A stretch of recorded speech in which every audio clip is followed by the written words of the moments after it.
Hello everyone, welcome back to where we are. आज हमारे साथ एक ऐसी इंस्पायरिंग कपल है जिन्होंने सिर्फ बिजनेस ही नहीं बल्कि पार्टनरशिप और सर्विस की भी एक मिसाल पेश की है। Let's please welcome mister Abhay Raut and Mrs Reena Raut. तो अभय जी, आपसे शुरू करते हैं। आप एक स्टेबल जॉब में थे, ऐसा क्या हुआ कि आपने सब कुछ छोड़कर घर से अगरबत्ती का बिजनेस शुरू करने का डिसीजन लिया? एक्चुअली मेरा बैकग्राउंड एजुकेशनल बैकग्राउंड में मेरा डिप्लोमा मैकेनिकल इंजीनियरिंग था।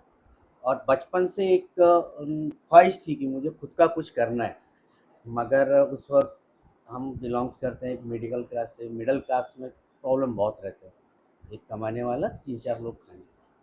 वो ख्वाहिश थी, उस पीरियड में नहीं हो पाया। फिर जैसे बाकी लोग करते हैं, जॉब करना पड़ा।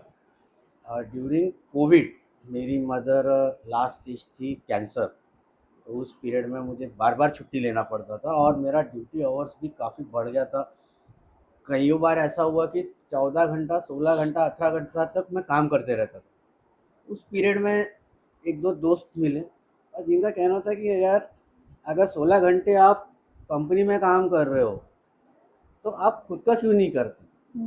तो वो एक छोटी सी बात थी, ऐसा लगा कि बात तो है, ख्वाहिश भी है, करना है, पुराना सपना था, करके देखते हैं।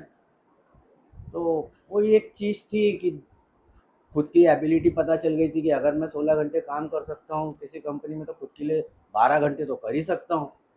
वो एक चीज़ थी जहाँ से फिर हम दोनों में डिस्कशन हुआ।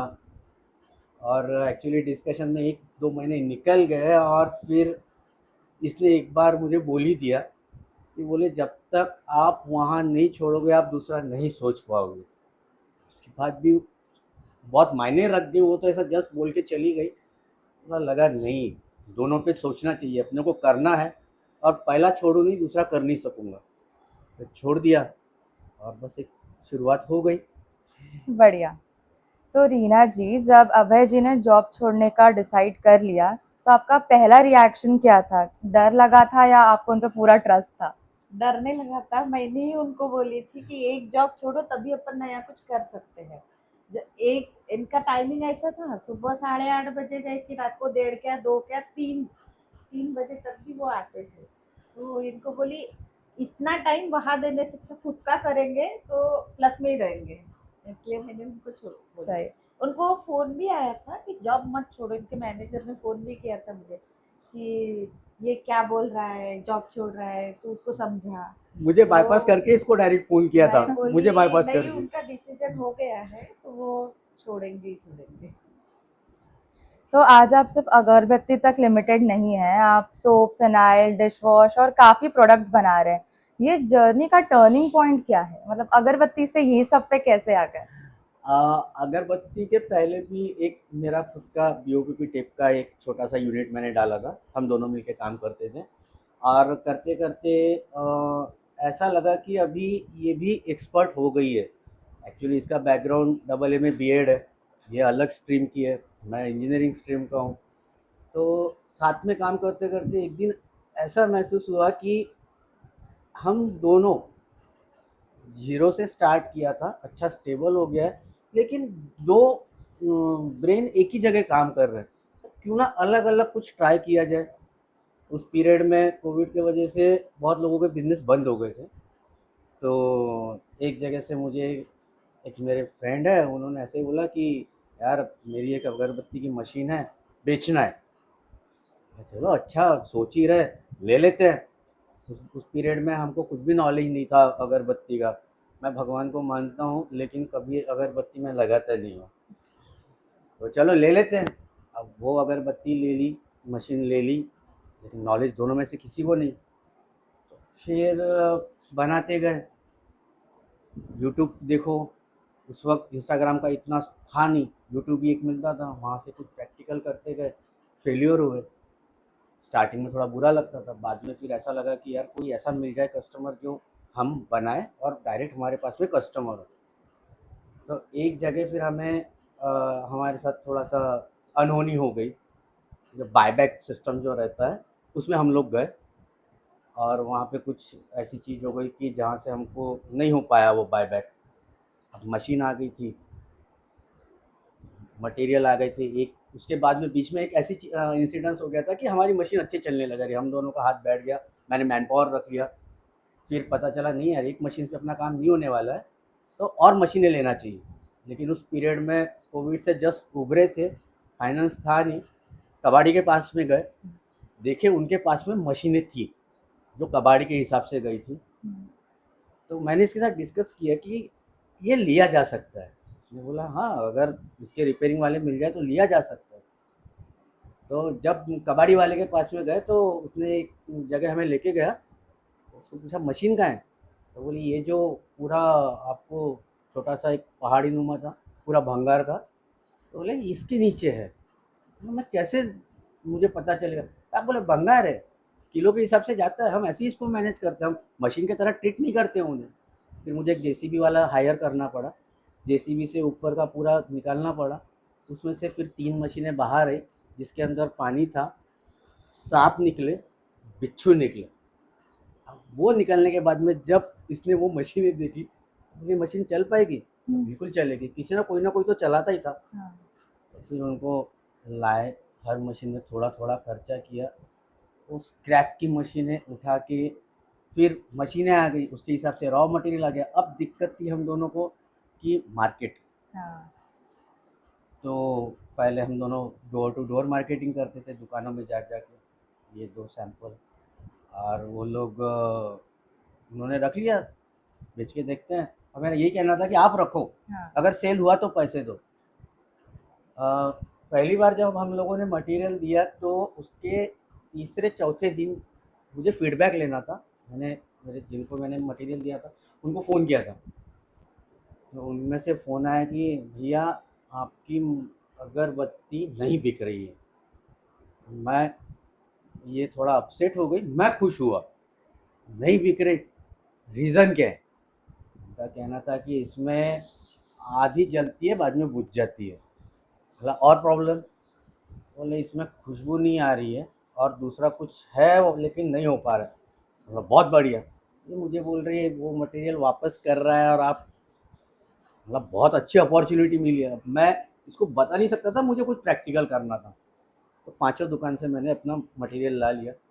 बाद में हम दोनों बैठे, इसमें प्रॉब्लम क्या है? एक्चुअली हमको इसमें सिखाने वाला कोई नहीं था, हम नए नए थे उस फील्ड में। तो फिर वहाँ पे इसने काफ़ी R&D की, करते गए, प्रैक्टिकल नहीं मिला। फिर वही इंजीनियरिंग का एक कीड़ा था, हमको सिखाया गया था अगर कहीं पे प्रॉब्लम या इश्यू आ रहा है तो आप रिवर्स इंजीनियरिंग करो।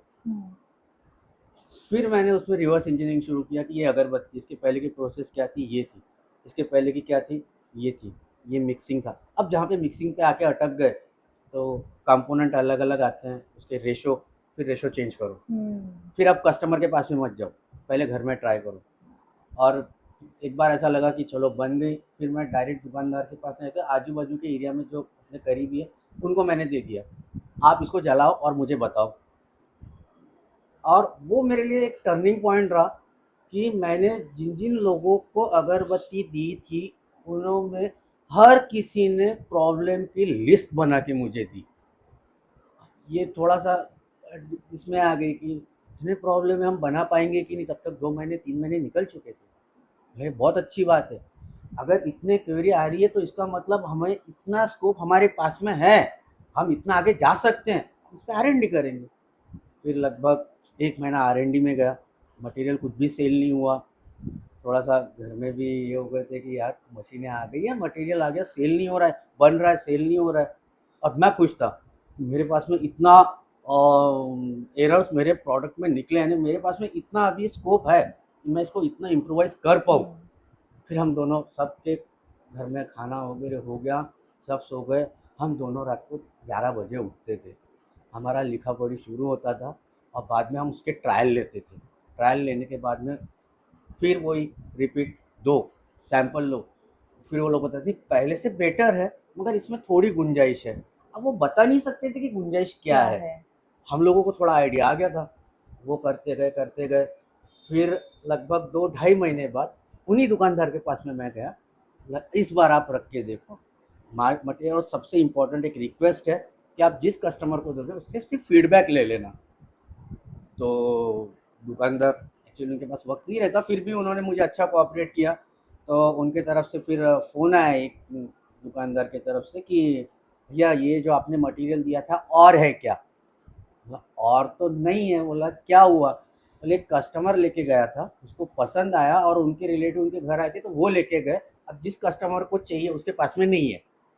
बोला ठीक है बन जाएगा। तो हमने उसमें से नोटेशन निकाल के रखे थे कि इस मटेरियल में हमने क्या डाला है, कितना रेशो हाँ डाला है। हाँ। अब वो एक रॉ डाटा हमारे पास में आ गया था। फिर डायरेक्ट ना देते हुए हमने उसमें और इम्प्रोवाइज़ किया और दुकानदार को दिया, ये उस आपके कस्टमर के लिए और ये आपके लिए, आप लगाना और शाम को फ़ोन करके बताना। शाम को फ़ोन आया, भैया ये मुझे पहले 1 ही किलो दिया था उनको ट्रायल के लिए, बोले ये 10 किलो चाहिए। 10 किलो? हाँ। ये बोले 10 किलो मटेरियल बना लेंगे। फिर वो 10 किलो का आज चलते-चलते फिर 100 किलो कैसे हो गया, वो एक जर्नी रही, हो गया। लेकिन इसकी मेहनत बहुत रही उसमें R&D करने में। अब ये भी हो सकता है कि अगरबत्ती का सबसे ज़्यादा कॉन्टैक्ट लेडीज़ लोगों के साथ में आता है, सही बात है। पूजा करती हैं। और हम लोग, मेरा सोच था इसको कैसे कमर्शियलाइज़ कर पाऊँ और इसकी सोच थी कि इसको कैसे बेटर कर पाएँ। तो वो जो बेसिक प्रोडक्ट के लिए एक चीज़ जो लगती है कि उसमें क्वालिटी भी होना चाहिए प्लस इसका मार्केट भी होना चाहिए, तो हम दोनों का ट्यूनिंग पहले से ही चलते रहा। बढ़िया। सैटिस्फैक्शन इम्पोर्टेंट है लास्ट में। सबसे तो रीना जी, एक तरफ बिजनेस, दूसरी तरफ घर, बच्चे और पूरी फैमिली, इतनी सारी रिस्पॉन्सिबिलिटीज के बीच ये सब आपने बैलेंस कैसे किया? उसमें सबसे बड़ा सपोर्ट मेरे घर वालों का है, यानी मेरे ससुर जी भी मुझे बहुत सपोर्ट करते हैं। और बेटा भी वैसी है, अगर मैं घर में नहीं रहूँ तो बाबा को अगर चाय बना के चाहिए तो वो दे देता है। मैंने खाना बना के रख दी तो वो उस हिसाब से उनको परोस भी देता है। जनरली मैं ही मैनेज कर लेती हूँ, सुबह उठ के पूरे काम निपटा के मैं उनका करके ही बिजनेस में टाइम दे देती हूँ। बढ़िया। मुझे ये भी पता चला कि कोविड के टाइम आपने ज़रूरतमंद लोगों को खाना खिलाना शुरू किया था। हाँ, तो शुरुआत कुछ लोगों से ही हुई थी, लेकिन वो बढ़ के 200-300 तक पहुंच गई पहुँच थी। गया था। तो ये इनिशिएटिव कैसे स्टार्ट हुआ और सब कैसे मैनेज किया? एक्चुअली उस पीरियड में मेरे एक दोस्त है, तो अपने यहाँ जो नगर परिषद है वहाँ पे एक गुरुद्वारा है।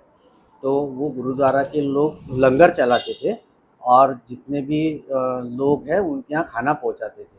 अब ये मुझे पता था कि मेरा दोस्त वहाँ उनको हेल्प कर रहा है खुद होके। और अचानक एक दिन पता चला कि वो जो टीम थी खाना बनाने वाली, उसमें से कोई एक पॉजिटिव मिल गया। तो जैसे पॉजिटिव मिला तो सडनली सब उनको अपना किचन बंद करना पड़ा। और जैसे वो लोग हमेशा की तरफ खाना लेके गाड़ी में निकलते थे, मैं किसी रीज़न से घर के बाहर खड़ा था, तो वो गाड़ी पास हुई, मेरा दोस्त गाड़ी में था, उसको प्यास लगी। अब उस पीरियड में कोई पानी भी नहीं देता था। तो आया, भैया पानी दो। पानी दिया, उसका पूरा चेहरा पसीना पसीना और थोड़ा सा डल। तो बोला क्या हुआ भैया? बोले गड़बड़ हो गई आज। बोला क्या हुआ? तो बोले आज खाने में सिर्फ रोटी मिली, सब्जी नहीं मिली। हाँ मतलब? तो बोले ऐसा ऐसा हुआ, उनका किचन सडनली बंद कर दिया गया। आप ये खाना कहाँ लेके जा रहे हो? बोले बांटने। बोले भैया सिंपल सी बात है, अगर आप किसी को भी दोगे, सादी रोटी कौन खाएगा? तो बोले भैया मैं, बाकी का कहाँ से आएगा? तो मैंने, ये उस वक्त मेरे साथ में खड़ी थी, तो इसने पूछा कि जनरली कितना आप देते हो? बोले इतना इतना बड़ा बर्तन रहता है, उसमें सब्जी होती है। ओके, तो 10 मिनट आप रुकिए। इसने मुझे घर में बुलाया। मैं घर तो में गई और और फिर इसने उसके जस्ट बेसन 2-3 दिन पहले कोइंसिडेंटली घर में हमने कुछ किराना लाया था जिसमें कुछ था, इसलिए बेसन बहुत ज़्यादा क्वांटिटी में आ गया था। तो इसने कहा अपन बेसन बना के और दे कम सकते हैं। टाइम में उनको देना भी था, देना मेरा भी था। टाइम 15 या आधा घंटा था सिर्फ।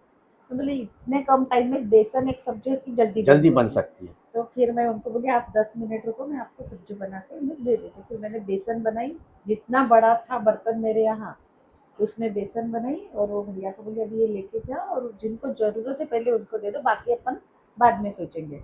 उनके पास रोटी थी, मैंने बेसन बनाई बड़ी गंजी में उनको दे दिया।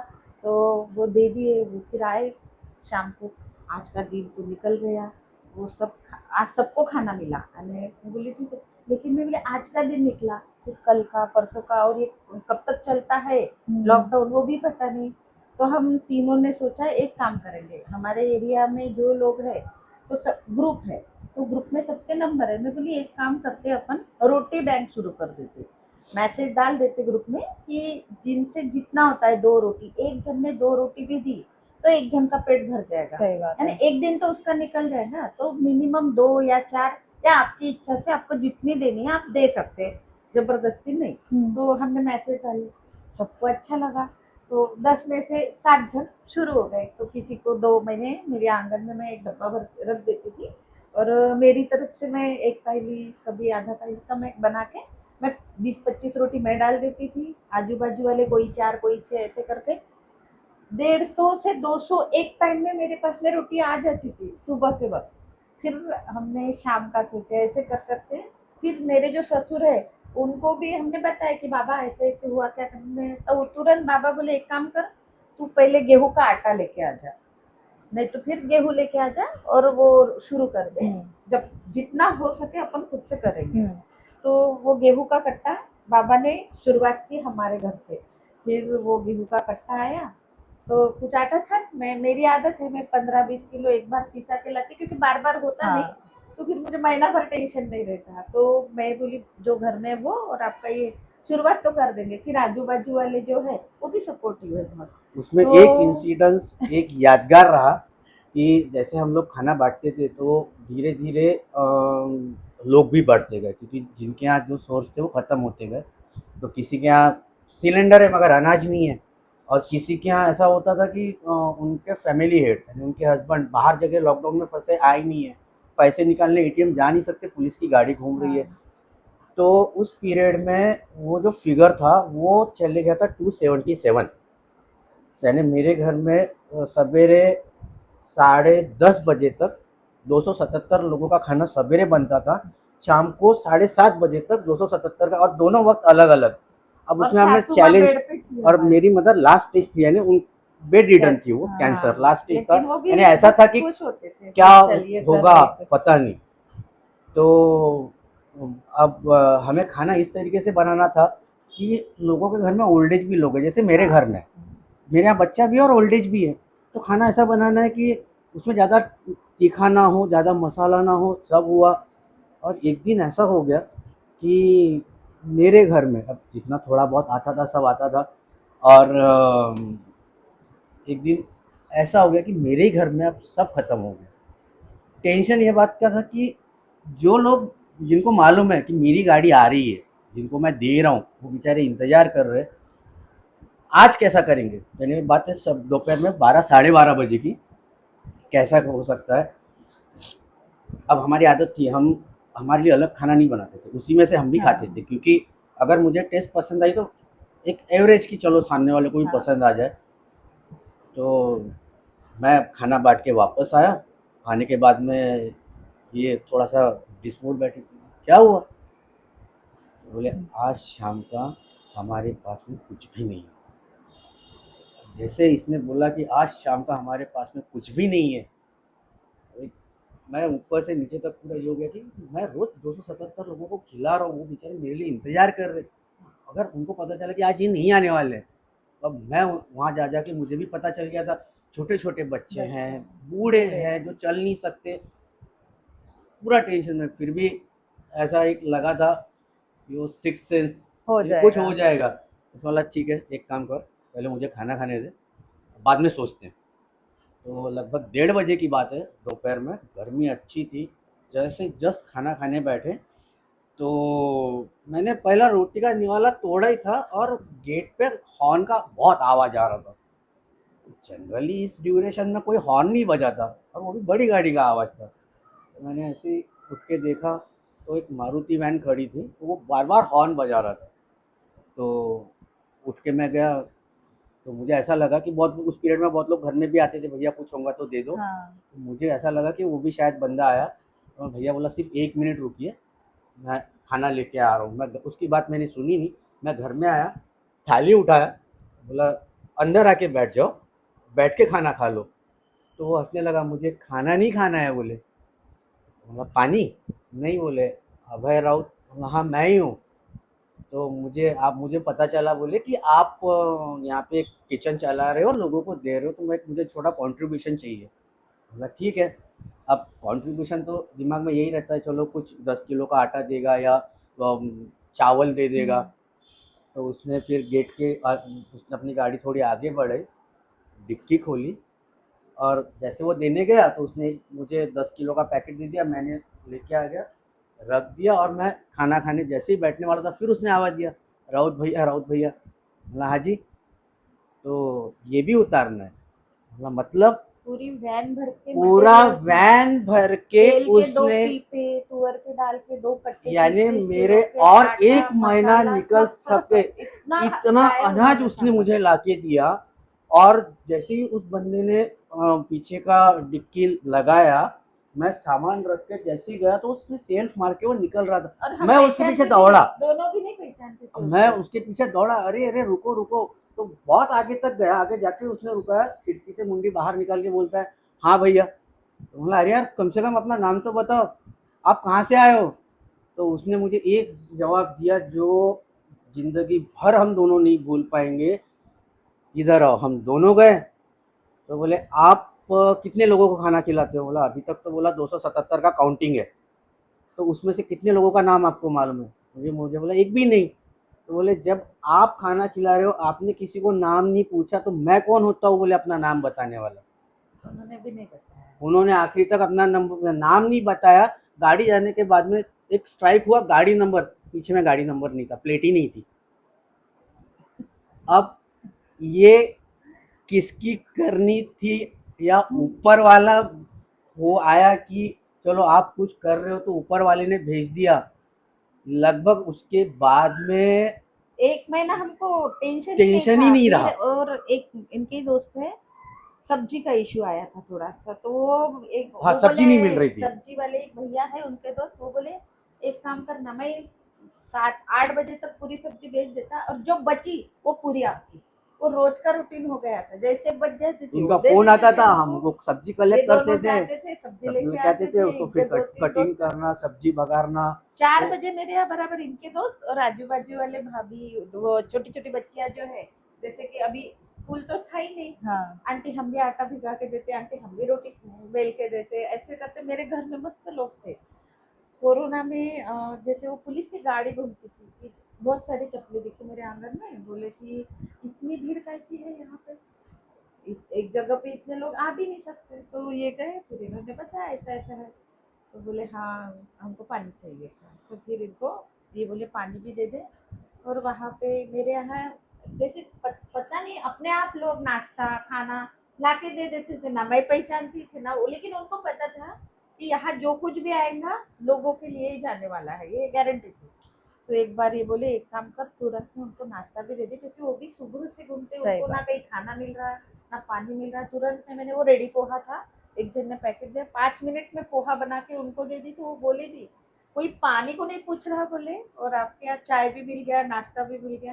बोले जितना हो सकता सबका है उतना हम करते हैं, बाकी तो कुछ नहीं। अगरबत्ती पहुंच गई भगवान के पास। नहीं, उसमें उसमें अगरबत्ती का भी एक किस्सा हो गया। हम लोग केदारनाथ गए थे, हाँ, तो अब केदारनाथ में भीड़ बहुत ज़्यादा रहती है, वहाँ तो पे भी वहाँ मैं पे लेके रुकने गई नहीं थी देते अंदर में। अगरबत्ती। तो एक मेरे पास में एक नई टाइप की अगरबत्ती बनी थी, और मेरी ख्वाहिश थी कि पहली अगरबत्ती अब जाहिर है तो उनको महादेव जी को अर्पण करें। और वहाँ पे जैसे गए तो एक जगह से घूम के अब दूसरी जगह से बाहर निकलना है, तो वहाँ पे अंदर कुछ भी लेने नहीं देते। अब गलती से वो अगरबत्ती के मेरा ऊपर के जेब में रह गया था। तो जैसे हम लोग निकले तो पंडित जी का ध्यान गया कि जेब में क्या है। गोल्डन कलर की अगरबत्ती थी, मोटी, हाँ, और देखा वो वो मैंने। 1.25 घंटा चलती है सवा पूरी। घंटा चलती है वो। तो क्या है जेब में? बोला अगरबत्ती। कहाँ लेके जा रहे हो? बोला जहाँ पे दान पात्र है, मुझे वहाँ पे लोगों ने बताया आप अंदर कुछ नहीं कर सकते, वहाँ पे दे दो। अरे अच्छा हो गया, दे दो। बोले शाम की आरती में यही जलाएंगे। बोला, सर पंडित जी कंफर्म है? यही जलाएंगे, आज अगरबत्ती ही नहीं आई। बोले नीचे से ही ऊपर नहीं है, गौरी कुंड से ही ऊपर जो लेके आने वाला था आया ही नहीं, और बिना अगरबत्ती के तो आरती होती ही नहीं। तो वो ऐसा लगा उस पीरियड में कि अरे चलो एक तो ये वहां तक जाना जाना, थोड़ा डिफिकल्ट ही है, और और वहाँ पे क्योंकि अगरबत्ती बहुत अपनी से लगना। वहां तक जाके भी मंदिर नहीं जाते, जैसे हाँ, कि मेरे ससुर जी ने तो होप छोड़ दी थी। वो 84 इयर्स के थे जब हम हम तो केदारनाथ केदारनाथ जाके गए आए। थे। तो वो इतने थक गए और वहाँ पे ऑक्सीजन लेवल कम हाँ। रहता है तो सांस लेने में भी हम्म। दिक्कत जाती है बहुत। कैसे तो भी तो पहुंच गए, फिर रूम करी, रूम में रहे, तो रूम से वहां जाने की उनकी हिम्मत ही नहीं, एक तो ठंडी बहुत। बोले मैं नहीं आता। मैं सोची कि इतने दूर तक आए और यहाँ से जब 1 किलोमीटर के अंदर पे मंदिर था, वहां तक ये नहीं आएंगे, मेरा भी मन, और ऊपर से मेरे लड़के की भी तबीयत खराब हो गई, वॉमिटिंग, फिर उसको बुखार। मैं बोली इसका भी दर्शन नहीं हो रहा, बाबा का भी नहीं। फिर मैं गई, हम दोनों कैसे तो भी, क्योंकि वहां पे मैं हम दोनों ने कपूर लेके गए थे, कपूर की अगर स्मेल ली तो सांस लेने में इजी हो जाता था, फिर अपन थोड़ा आगे जा जाके हाँ। अंतर कवर कर सकते थे। फिर गए, निकली धूप सुबह सुबह 7:30 बजे। फिर मैं रिटर्न आई फ्लैट तक। वहां गई, बाबा को बोली धूप निकली बाबा, आप धीरे धीरे करके चलोगे तो दर्शन आपका भी हो जाएगा, और लाइन लगाई थी। लाइन में ये थे हमारी, हम थे 10-15 जन थे हम, तो सबको बोली कि मेरा नंबर भी यहीं पे रखो, मैं धीरे धीरे लेके बाबा को लेके आती आती हूँ। हूँ। फिर बाबा को लेने गई, बाबा को बोली आप दर्शन करो, ये लाइन में खड़े रहो। बाबा का भी दर्शन होगा। फिर मेरे मन में मेरा बच्चा रह गया दर्शन करने का, कैसे करूँ। उसको मैंने वाइटल जेट दिया, दवाई वहाँ हॉस्पिटल यानी डॉक्टर थे, डॉक्टर के पास लेके गई, डॉक्टर को बताई कि बेटे को ऐसे ऐसे हो रहा, आप दवाई दे दो, तो उन्होंने दवाई दी। उसको रिलैक्स हुआ 2-1 घंटे में। फिर लास्ट में जब जाने का टाइम आया, तब मैं उसको लेके गई, मुझे अब तू चल, अब धूप भी निकली, थोड़ी ठंड कम हो गई, उसको लेके गई, फिर उसने दर्शन किया। फिर मन में समाधान कि चलो सब अब जन गए, सब सबका अच्छे से दर्शन हो गया। सही बात है। तो आज भी आप नए एंटरप्रेन्योर्स को गाइड करते हैं और उनकी हेल्प करते हैं सेटअप करने में। तो आपके हिसाब से बिजनेस शुरू करते वक्त लोग सबसे बड़ी गलती क्या करते हैं? आ, उसे गलती नहीं बोला जा सकता एक्चुअली। जो टेक्निकल वर्ड जैसे R&D है, तो वो पूरा नहीं हो पाता। और दूसरी बात, जल्दबाजी बहुत रहती है आज की जनरेशन में। जो कोई उतरता है, हर किसी को एक दिन में अंबानी बनना है। और मैं उनको हमेशा बोलता हूँ कि Rome is not build in a single night, उसे भी टाइम लगा तब वो रोम बना। एक तो लैक ऑफ नॉलेज, और थोड़ा सा उसमें एक आ जाता है ओवर कॉन्फिडेंस कि नाउ आई एम एंटरप्रेन्योर, अब मुझे पूरा मालूम है।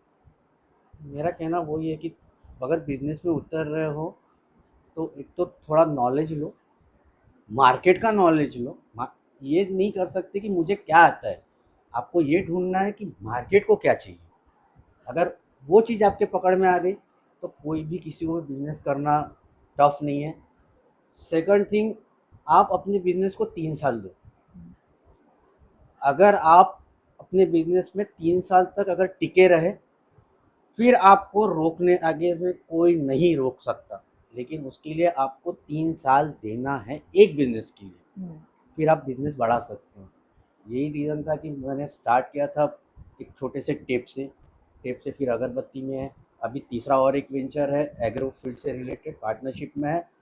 तो वही एक होते गया कि अपने अपने अगर आप उतना। और सबसे बड़ी बात कि मैं तो आज के जेंजीज को बोलूँगा या फिर जो नए बिजनेस में आना चाहते हैं, हड़बड़ी एक ऐसी चीज़ रहती है जो हर कोई करता है कि नहीं मैंने ये शुरू कर लिया, मुझे मार्केट नहीं मिल रहा है, तो डिप्रेशन में जाते हैं। डिप्रेशन में मत जाओ।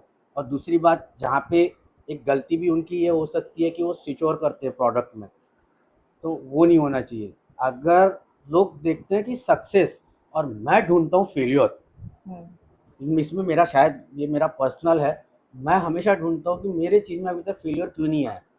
अगर फेल्योर नहीं है तो I am on the wrong way, मैं जो मेरा पाथ है वो रॉन्ग है। अगर मैं फर्स्ट टाइम अगर कुछ कर रहा हूँ, अगर उसमें मुझे प्रॉब्लम आते हैं तो मुझे खुशी होती है। हम दोनों को अभी उसकी भी आदत वही हो गई है, हम लोग खुश हो जाते हैं, अरे यहाँ ये रॉन्ग हो गया, अरे साला अच्छा हो गया, प्रोडक्ट अपना फॉल्टी है, अच्छा है, मार्केट में डालने से अच्छा है मेरे घर में मार्केट यानी मटेरियल फॉल्ट है। R&D करो, बताने वाला कोई नहीं मिलेगा। और ख़ास करके आगे बढ़ाने वाले में से अगर आपके अगर 100 फ्रेंड है तो 90 लोग पैर खींचेंगे, सही बात है। सिर्फ 10 लोग आपको ऐसा बोलेंगे ठीक है। तो ये मेरे साथ में हो चुका है। मेरे सिर्फ 5 ही दोस्त थे जिन्होंने मुझ पे भरोसा था, और मेरे लिए सबसे बड़ा मेरा अगर बैकबोन जो रहा वो ये रही। यहाँ तक आ गए और मैं हमेशा बोलता हूँ यहाँ तक आगे आगे भी निकल जाएंगे। और हर फेलियर स्टेज पे हम दोनों का एक ही रहता है, यहाँ तक आगे निकल जाएंगे। और अगर ये माइंडसेट अगर आपका है तो आपको बिजनेस में कोई नहीं रोक सकता, कोई भी बिजनेस। बिल्कुल। रीना जी, लोग एंटरप्रेन्योर की जर्नी देखते हैं, लेकिन उनके पार्टनर के सैक्रिफाइसेस कम ही दिखते हैं। आपके लिए सबसे चैलेंजिंग फेज कौन सा था? इनका सपोर्ट रहता है तो वैसे मुझे चैलेंज ज्यादा करने की जरूरत नहीं, क्योंकि हर वक्त एक क्या बोलते हैं, अपनी छाया, बस वैसे इनका साथ है तो मुझे कोई टेंशन ही नहीं है अभी। ये कुछ भी नया करती है तो मैं हमेशा मैं ऐसा इनको करता हूँ, बताती रहती हूँ, कर लो, करके क्या होगा, देख, करके फेलियर देख, मैं साथ में हूँ, करके अच्छा है देख। अपने लिए, क्या होगा, फेल होगा ना, करके देखो। देखो, दुनिया में कोई भी परफेक्ट नहीं है, वो भी गलती कर करके परफेक्ट बने, हम भी गलतियां करेंगे। उसमें से नया सीखने के लिए भी मिलता है। बिल्कुल। और ऊपर से एक शायद मेरे एक पॉइंट यानी ऐसे है मुझे कि मुझे हर बार कुछ नया सीखने के लिए मुझे ने इच्छा ही होती है, ये सीखो तो और कुछ नया सीखो और कुछ नया सीखो ऐसे। अच्छी बात है, हमेशा सीखते रहना चाहिए, सीखते तो हम रहना बूढ़े नहीं होते। हाँ। आज आप गवर्नमेंट ऑर्गेनाइजेशन जैसे उम्मीद के साथ भी काम करते हैं, हाँ, तो घर से शुरू करके ऐसे क्लाइंट्स तक आप कैसे पहुंचे? उसके पीछे में ये हुआ था, मेरा एक दोस्त है एक्चुअली, उसके यानी ये इंसिडेंट वहाँ से हुआ कि मेरे दोस्त की फादर एक्सपायर हुए थे, तो मैं वो अंत यात्रा में गया था, तो उनकी बहन आई थी वहाँ पे, तो बहुत रो रही थी, बोले मेरा तो अभी कुछ भी नहीं रहा, बहुत रो रही थी। ऑब्वियसली पिताजी चले गए, तो फिर मैंने उसको पूछा, बोला क्या हुआ, तो बोले पिछले जुलाई इसका बेटा एक्सपायर हुआ और इस साल इस जुलाई इसके फादर एक्सपायर हुए, यानी हमारे फादर एक्सपायर हुए और उनके यहाँ खेती है, अब ये कर नहीं सकती। मिस्टर फिर भी वो नहीं थे उनको, उनके मिस्टर भी हस्बैंड नहीं भी थे। एक्सपायर हुए और तीनों इंसिडेंट जुलाई महीने में हुए, ओह, यानी ये सबसे शॉकिंग। तो यार इसको बोला कैसा, तो बोले ठीक है अभी थोड़ा इनका सेटल होने दो, बाद में जैसे ये लोग वापस आ जाते हैं इनसे बात करते हैं। तो वो फिर वो कुछ ट्रेडिशन रहते हैं, उनकी सिस्टर मेरे दोस्त के यहाँ आई, हम भी गए उनके यहाँ, तो थोड़ा सा नर्वस थी कि आगे क्या। तो मैंने उनको एक सजेशन दिया, दीदी बोला मैं ज़्यादा हेल्प तो नहीं कर पाऊँगा, लेकिन आपको आपके पैर पे खड़ा जरूर कर सकता हूँ। तो कैसे, बोला दीदी आप मेरा मटेरियल बेचेंगे, और जैसे हम किसी को ऑफर देते बेचेंगे, उनके दिमाग में ये रहता है कि पहले मुझे इन्वेस्टमेंट करना है। हाँ, बोले मेरे पास उतना पैसा नहीं है, बोला मैं पैसे की बात नहीं कर रहा हूँ, आप मैं आपको मटेरियल दे रहा हूँ, आपने उसको बेच- बेचना है, आप हर टाइप का मटेरियल रखो, आपके पर्टिकुलर आपकी एरिया में एक ही मटेरियल चलेगा। तो बोले हाँ ठीक है, लेकिन बोले मैं पैसे नहीं दे पाऊँगा, डोंट वरी मैं पैसे नहीं मांग रहा हूँ, शुरू कर सकते हो। बोले हाँ, तो बोले कुछ ना कुछ करना पड़ेगा। ठीक है, उनको मैंने मटेरियल दिया, पहुंचा दिया घर तक। उसके बाद में लगभग 1 महीने तक मैंने उनको कॉल नहीं किया, फिर उनका फ़ोन आया, भैया मटेरियल मिल सकता है? बोला मिल सकता है। तो आपके जो पुराने पैसे थे, बोले तो थोड़ा सा मेरे हाथ से खर्चा हो गया, तो फिर भी आपको पूछ रही हूँ, बोले कि आप दे सकते हो? बोला बिल्कुल दे सकता हूँ। मुझे एक क्लू मिल गया था कि वो कर सकती है, मेरे लिए हाँ, वो इम्पोर्टेंट था। हाँ, उसने कितने का बेचा डजंट मैटर, कितना प्रॉफिट निकाला डजंट मैटर, मुझे उसमें एक आशा की किरण नजर है कि ये कर सकती है। तो बोला इसमें अभी मैं आपको और कुछ नए प्रोडक्ट दे रहा हूँ, उसको भी ट्राई करो। तो बोले बेच पाऊंगी? बोला अगरबत्ती बेची है ना। तो बोले डिस्ट्रीब्यूशन चाहिए था तब। तो बोला चलो ये भी ले लो, तो वो ले लिया। और एक दिन अचानक उनका फ़ोन आया कि मुझे मटेरियल लमसम क्वांटिटी चाहिए। लमसम क्वांटिटी, बोले हाँ, एक उमेद ग्रुप में मैं काम करती हूँ और हमारा कैंप है तो चंद्रपुर में। चंद्रपुर में, तो मुझे वहाँ पे मुझे अपना स्टॉल लगाना है। बहुत खुश हो गया कि चलो, वो घर से बेचने की सोच रही थी, आज खुद के भरोसे स्टॉल पे खड़े होने की सोच रही है। मैंने उसे मटेरियल दिया लमसम क्वांटिटी में, और रात में उनका फ़ोन आया कि भैया मुझे कल सवेरे डायरेक्ट मटेरियल चंद्रपुर में चाहिए।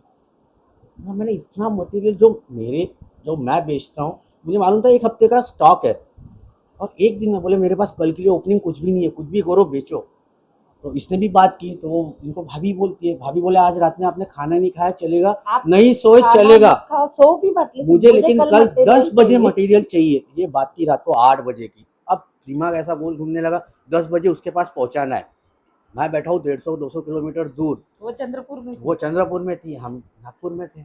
इधर उधर सब जगह हाथ पैर मार लिया, मटेरियल तैयार करो, ये करो, पैकिंग करना था। मेरे पिताजी ने बहुत सपोर्ट किया, बोले अगर वो खुद के पैर पे खड़े हो सकती है तो बेटा, बोले एक काम कर, मैं भी अपना योगदान देना चाहता हूँ, तो सिर्फ बेड पे मुझे सामान ला के दे, मैं पैकिंग में डालते जाता हूँ, बाकी पैकिंग वगैरह तुम वो कर लेना। कर ले। हम तीनों रात भर बैठे, सवेरे 7:30 बजे तक हम तीनों ने काम किया। 8 बजे एक गाड़ी निकलने वाली थी मेरे दोस्त की, उसमें डाला। वहाँ पे चंद्रपुर में मेरा एक दोस्त था, उसको मैंने पूरी सच्चाई बता दिया कि वो हेल्पलेस वूमन है, उसके साथ कोई सपोर्ट नहीं है, ये मटेरियल वहाँ आएगा, उसके पास पहुँचाना चाहिए। बोले उनका नंबर दे दो। ठीक है, 10 बजे दीदी का वीडियो कॉल आया, सामान पहुंच गया। पूरा ये भीड़ देखो, बोले अपने वो इतनी खुश हो गई थी, भीड़ देखो। बोला आप खुश हो? बोले मैं बहुत खुश हूँ। बोले तो वहाँ से उनका काम शुरू हुआ। फिर उन्होंने मुझे बिना बताए, एक उनकी एक फ्रेंड थी, उनका भी सेम पोजीशन था, उनको मटेरियल दिया था। तो ये मुझे पता नहीं थी, एक बार अननोन नंबर से फ़ोन आया, मुझे आदत है जनरली मैं स्पीकर ऑन करके बैठता हूँ, तो सामने से आवाज़ आई, भाई दादा। बोला हाँ। बोले मेरा नाम ये है, और रो रही। रीना को बोला इसको मैं पहचानता नहीं, रो रही है। बोला क्या हुआ, आप कौन बात कर रहे हैं? दादा बोले आशा दीदी को आप पहचानते हो? बोला हाँ। तो बोले मैं उनकी फ्रेंड बात कर रही हूँ। मतलब बोलिए। तो बोले आज मेरे से रहना नहीं हुआ, इसलिए मैं आपको फ़ोन करके बता रही हूँ, आज मैंने अपने कमाई पे अपने बेटी की फीस भरी है। अच्छी बात है। अब मैं ज़्यादा पता नहीं, तो मैं हाँ, अच्छी बात है। दादा पूछे भी नहीं, बोले पैसे कहाँ से आए? मैं कहाँ से आए? आशा दीदी ने मुझे मटेरियल दिया था, मैंने मटेरियल बेचा, उसमें से मैंने मेरा नेट प्रॉफिट निकाला, और आज मैं उसके उनके भी हस्बैंड एक्सपायर हो गए थे, मैंने आज अपनी बेटी की फीस भरी है, वो भी इंजीनियरिंग कॉलेज में। वो मेरे हम दोनों के लिए इतना बड़ा शौक था कि इंजीनियरिंग कॉलेज की फीस वो सिर्फ अगरबत्ती बेच के कर रही है, और इससे बड़ा और मुझे क्या चाहिए। वो मेरे लिए दुनिया का सबसे बड़ा एप्रिसिएशन था कि चलो कोई मेरे वजह से आज अपना घर चलाने में सक्षम हो गया है। फिर उन्होंने और चैनल बनाए, करते करते लगभग आज 40 लेडीज़ लोगों का ग्रुप है, वो मेरे से मटेरियल लेते हैं, खुद सेल करते हैं, और अपना घर में भरी एक सपोर्ट दे रहे हैं घर में। और फिर धीरे धीरे चंद्रपुर हुआ, फिर आजू बाजू के गांव बढ़े, डिस्ट्रिक्ट बढ़े, तो लगभग आज 12 से 13 डिस्ट्रिक्ट में वो लेडीज़ लोग हैं, बहुत से मैं पहचानता नहीं हूँ, उनके फ़ोन आते हैं, और इसीलिए फ़ोन आते हैं, दादा आज हमने ना हमारे घर में ये खरीदा। तो इतनी खुशी होती है कि चलो, अरे मेरे पास उनका नंबर नहीं है, वो मेरा नंबर निकाल लेते हैं, इसका नंबर निकाल लेते हैं, दीदी आज ना मेरे बेटी की एंगेजमेंट है, आपको आना है। अरे कहाँ है? यहाँ पे। और दीदी मैंने हॉल जो किया ना, हॉल मैंने अपने इससे डाला, मेरे हस्बैंड सिर्फ शादी का खर्चा उठा रहे। अच्छा लगता है कि चलो कोई हमारे जो है। रिलेटिव है ना, वो भी यानी कुछ कुछ गरजू है, उनको भी ऐसा लगता है कि घर में बैठ के भी मेरे पास पैसा आना चाहिए। तो मैं बोली आप तो आजू बाजू वालों से तो बात करते हैं, अगरबत्ती ऐसी कि डेली लगने वाली चीज है, और कुछ प्रोडक्ट है जो डेली लगने वाले हैं घर में। जैसे मेरी भाभी घर में ही बैठ के मेरा माल सेल करती है। उसके बाद में मेरी एक देवरानी है अमरावती में, वो भी करती है, वो मसाले का बिजनेस करती है। लेकिन बोले जब मैं मसाले के लिए घूम रही तो मैं अगरबत्ती के लिए भी घूमूंगी, तो मैं उनको भी देती, यानी उनको अच्छा लगता कि मेरी, और मैं कभी पैसे के लिए नहीं बोलूंगी उनको, आप माल बेचो, तो उनको ही लगता कि ये तो कभी बोलते नहीं बराबर। और आजकल सुविधा भी आ गई, फोन पे गूगल पे, जैसे मटेरियल दे दिया, उनको 8 दिन की साइट रहती है, फिर भी मैं बोलती नहीं, लेकिन वो बराबर पैसे रिटर्न दे देते हैं। और मेरी बहन है कामठी में, वो भी ट्यूशन क्लासेस लेती है, लेकिन बोले मेरे यहाँ अगरबत्ती लगाई तो सब जन पूछते कि अगरबत्ती की सुगंध बहुत अच्छी आती। बच्चे जाके बोलते, बोले मम्मी वो मैडम के यहाँ ना अगरबत्ती बहुत अच्छी रहती है, तो उसके गांव में जो उसके पहचान के है, तो वो बोलते हमारे को भी मंगा के दे, हमारे को। तो बोले एक काम कर, तू आप ही ट्यूशन तो ले ही बेचो। रही, तू साइड बाय साइड तेरा बिजनेस भी चलता है, वो भी मेरा मटेरियल बेचती है। अच्छी बात है। घर वालों को भी सपोर्ट हो गया, और बाकी तो है अपने। आपकी भी ब्रांडिंग हो गई, ट्रस्ट हाँ, बिल्ड हो ट्रस्ट, गया। सबसे इम्पोर्टेंट बात ट्रस्ट बिल्ड हो हाँ, गया। सही बात है। बिजनेस और फैमिली में कभी ऐसा हुआ है कि डिसीजन किसी और का है पर दोनों की सोच अलग है, तो अगर ऐसा हुआ है तो वो सिचुएशन कैसे हैंडल किया है? आज तक वैसा कभी हुआ नहीं। बाय लक, गॉड ग्रेस, आज तक वैसा हुआ नहीं, क्योंकि अगर कुछ भी अगर नया इवेंट कुछ शुरू करना है या फिर नया टाइप कुछ शुरू करना है या कुछ एक मेजर डिसीजन लेना है, तो पहले हम दोनों डिस्कस करते हैं, फिर देखते हैं कहाँ का दोनों के क्रॉस हो रहा है थिंकिंग, फिर उसमें से चलो अगर 100 का अगर पैरामीटर ले ले तो 80 पॉइंट तक हम दोनों का डिसीजन सेम है, और 20 में कुछ ये वेरिएशंस आ रहे हैं, इसका और मेरे ख्यालात अलग आ रहे हैं। उस ड्यूरेशन में हम लोग ये सोचते हैं कि चलो 20 का डिफरेंस है ना, 90 तक कैसे दोनों साथ में आ सकते हैं, फिर 10% बचाना छोड़ दो, 90 दोनों का सेम है ना, और ये डिसीजन कंटिन्यू करो। तो जनरली हमारा वो होता नहीं है। अच्छा, लकी, वेरी लकी। तो अगर कोई हस्बैंड वाइफ मिलकर बिजनेस शुरू करना चाहते हैं तो उन्हें आप एक ऐसा सबसे इम्पोर्टेंट एडवाइस क्या देना चाहेंगे लास्टली? जहाँ तक मेरा खुद का हम दोनों का एक्सपीरियंस रहा, हमारे पास में अभी 3 डिफरेंट सेगमेंट के बिजनेस हैं। सबसे पहला ये होता है, हर किसी का एक नॉर्मल क्वेश्चन होता है बिजनेस वालों का, जिसको बिजनेस में उतरना है, मुझे कुछ करना है, और उनका वो जो क्वेश्चन मार्क रहता है, मुझे कुछ करना है, क्या करूँ? और उसमें ना सोचने में उनके 2, 3, 4 महीने निकल जाते हैं, और हम दोनों का ऐसा है, माइंड में कुछ आ गया, करो। करो, ज्यादा सोचे तुरंत तो फिर कर करो। ही नहीं सकते। आप कहीं से करते स्टार्ट करते करो। बहुत कुछ सीख सकते, फिर Actually- बराबर बिजनेस में ग्रो भी करता है। 0 से 1 तक आना बहुत टफ है। हम्म।